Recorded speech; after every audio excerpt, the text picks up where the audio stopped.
نوائے ضیاء کے ساتھ پروفیسر ضیاء۔ حکومت کے تین آرگن قرار دیے جاتے ہیں: قانون بنانا، قانون نافذ کرنا اور قانون کی خلاف ورزی پر سزا دینا۔ یہاں پر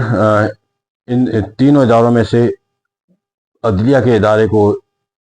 ایک ایسے آرگن کے طور پر اختیار کیا جاتا ہے کہ جو حکومت کے باقی دونوں اداروں سے ان کے اختیارات کے استعمال کے لحاظ سے اثر انداز ہونے سے بالا تر قرار دیا جائے۔ اس طرح انڈیپینڈنس آف جوڈیشری کا جو کانسیپٹ ہے وہ اس اصول پر قائم کیا جاتا ہے کہ وہ اپنے اختیارات کے استعمال کے لحاظ سے جو ہے وہ مقدمہ اور عاملہ سے ایک سیپریشن کا کانسیپٹ رکھتا ہے۔ لیکن جدید جمہوری نظام کے اندر جو ہے وہ اگرچہ جن ریاستوں میں ایک سیپریشن آف پاور کا تصور بھی اختیار کیا جاتا ہے، وہاں پر بھی جو ہے مکمل طور پر جو ہے وہ عدلیہ کی علیحدگی کا تصور جو ہے وہ باقی دونوں اداروں سے استوار نہیں ہو پاتا۔ تو اس طرح کہتے ہیں یہاں پر جو ایک اہم سوال پولیٹیکل سائنس کے طالب علم کے طور پر دیکھا جاتا ہے وہ یہ ہے کہ عدلیہ اور عاملہ کا باہمی تعلق جو ہے وہ کیسا ہونا چاہیے یا کیسا ہو سکتا ہے، یہ سوال دیکھنے کی کوشش کی جاتی ہے۔ اگر ہم ایک پولیٹیکل سائنس کے طالب علم کے طور پر دیکھا جائے تو یہاں پر یقینی بات ہے کہ عدالتی نظام کے اندر جو عاملہ کا جو باہمی تعلق ہے وہ ان کے درمیان جو ہے وہ عدالتی نظام کی تشکیل کے لحاظ سے تو عاملہ کا ایک بہت اہم کردار ہوتا ہے، جہاں پر ججوں کی تقرری کا اختیار ان کے پاس ہوتا ہے، یہاں تک کہ ان کو برطرفی کے لحاظ سے بھی کچھ اختیار وہ سونپے جاتے ہیں۔ جس طرح پاکستان کے اندر جو ہے وہ ایک ریفرنسز بھیجنے کا اختیار جو ہے وہ پریزیڈنٹ کو حاصل ہے اور وہ پرائم منسٹر کے کہنے پر جو ہے وہ ایسا بھیج سکتا ہے۔ تو اس طرح کہتے ہیں کہ عدلیہ اور عاملہ کا جو تعلق ہے وہ تقرری کے لحاظ سے بھی ہوتا ہے، پھر اس طرح ججوں کی نااہلی کے لحاظ سے بھی ہوتا ہے، پھر مشاورت کے لحاظ سے بھی عاملہ کو یہ اختیار حاصل ہوتا ہے کہ وہ عدلیہ سے جو ہے وہ مشاورت کا راستہ جو ہے وہ اختیار کر سکے۔ لیکن عملی طور پر اگر ہم دیکھا جائے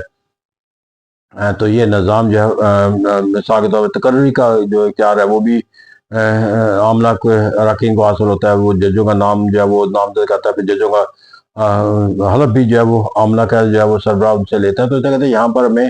ایک باہمی تعلق کے طور پر عدلیہ اور عاملہ نظر آتے ہیں، لیکن ایک مثالی عدلیہ کے قیام کے لیے جو عاملہ کا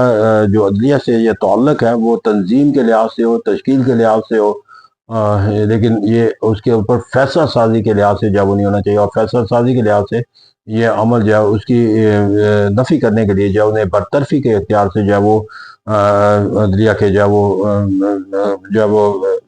نااہل قرار دے دیا جاتا ہے۔ یعنی کہ عاملہ ججوں کا تقرر کرنے کے لحاظ سے تو اختیار رکھتی ہے، لیکن انہیں برطرف کرنے کا انہیں اختیار جو ہے وہ حاصل، حتیٰ کہ جو ریفرنسز بھیجے جاتے ہیں ان کے اوپر بھی جو ہے وہ فیصلہ سازی کا اختیار کرنے کا جو ہے وہ عدلیہ کے ہی تحت ججوں پر مشتمل جو ادارہ ہوتا ہے اس کو دیا جاتا ہے۔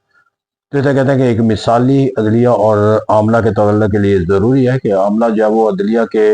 فرائض کی ادائیگی کے لحاظ سے ایک معاونت کرنے والا اور ایک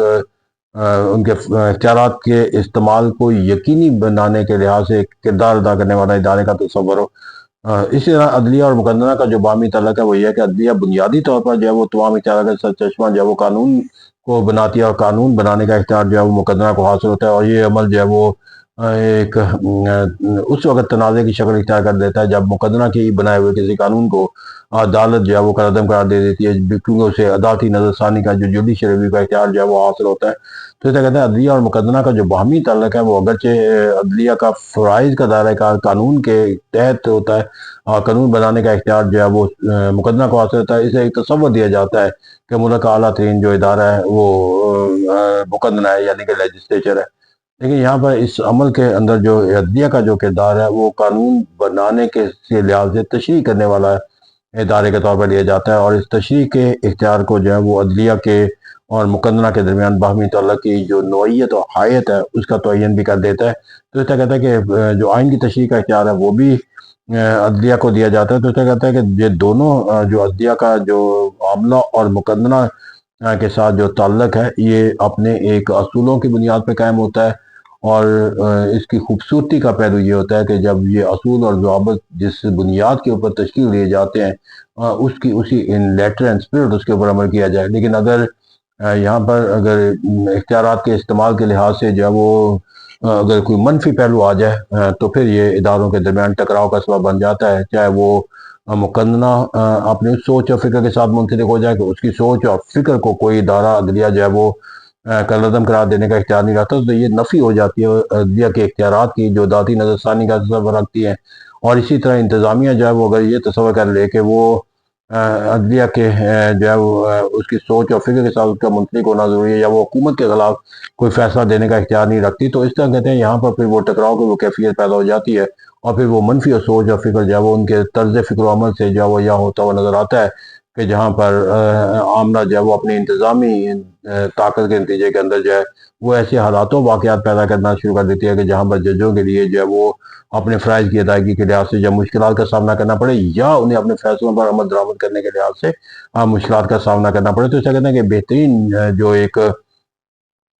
نظام تشکیل دیا جا سکتا ہے وہ یہی ہے کہ عدلیہ سے متعلق جو دونوں ادارے ہیں، عاملہ مقدمہ جو ہے وہ اپنے فرائض کی ادائیگی کے لحاظ سے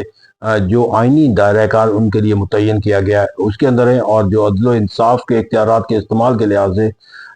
جو عدلیہ کو جو اختیارات دیے گئے ہیں، عدلیہ کو ان اختیارات کے استعمال کے لحاظ سے وہ ایک معاونت کے طور پر یا ایک